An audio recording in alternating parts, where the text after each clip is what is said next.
From the earliest moments of human consciousness, a profound question has echoed through the ages. Why? Why do things happen? Why does the sun rise and set? Why do storms rage and then give way to calm? The quest to understand these mysteries lies at the heart of the human experience. This thirst for meaning, for something beyond the tangible world, gave birth to religion. In its earliest forms, religion was not a structured system of beliefs but a raw, primal instinct to connect with the unknown. It was a way to find order in chaos, to make sense of the world around us. In the absence of scientific understanding, early humans turned to magic as a way to influence the forces of nature and fate.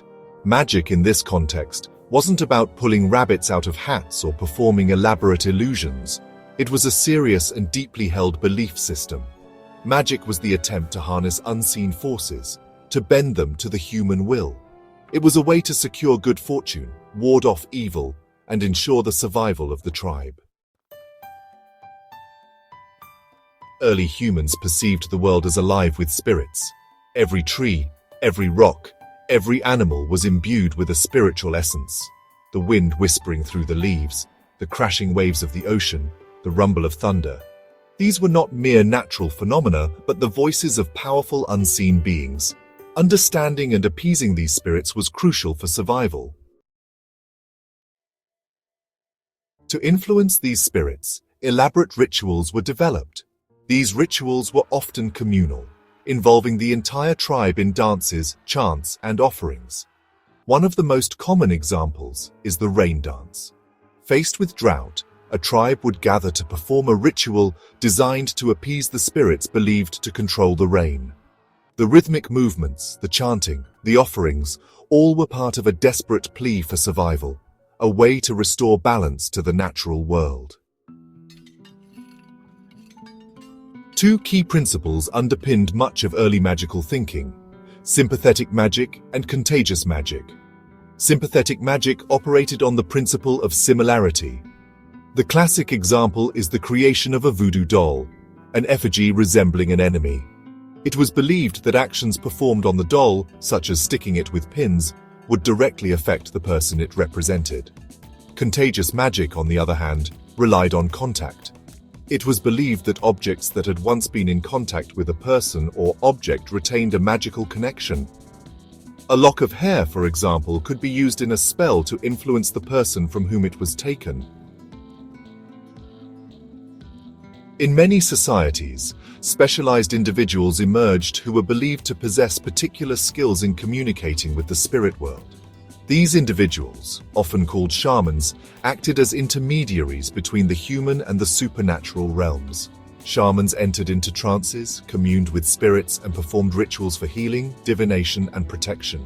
Their role was crucial in maintaining the spiritual well-being of the tribe. Magical rituals, far from being solitary endeavors, were often communal events that served to strengthen social bonds. The shared experience of participating in these rituals, of appealing to the same spirits, and of upholding the same beliefs, fostered a sense of unity and belonging within the tribe. These shared beliefs and practices provided a framework for social cohesion and cooperation. Over time, as societies grew more complex, so too did their religious beliefs. The animistic worldview, where spirits inhabited every aspect of nature, gradually gave way to more structured systems of belief. Deities emerged, often associated with specific aspects of nature or human endeavor. Temples were built and priesthoods developed to manage the increasingly elaborate rituals and offerings. In this way, magic, with its focus on manipulating unseen forces, gradually evolved into organized religion. While magic, as a dominant belief system, eventually gave way to organized religion, its influence can still be seen in many modern religious traditions. The use of incense in religious ceremonies, the belief in the power of prayer, the symbolism associated with certain objects. These are all echoes of humanity's long fascination with the magical. To understand the religious landscape of the world today, it is essential to look back at its origins. By exploring these early forms of religious expression, we gain a deeper appreciation for the human need to find meaning and purpose in the universe. We see how from the simplest rituals to the most complex belief systems, humanity has always sought to connect with something larger than itself.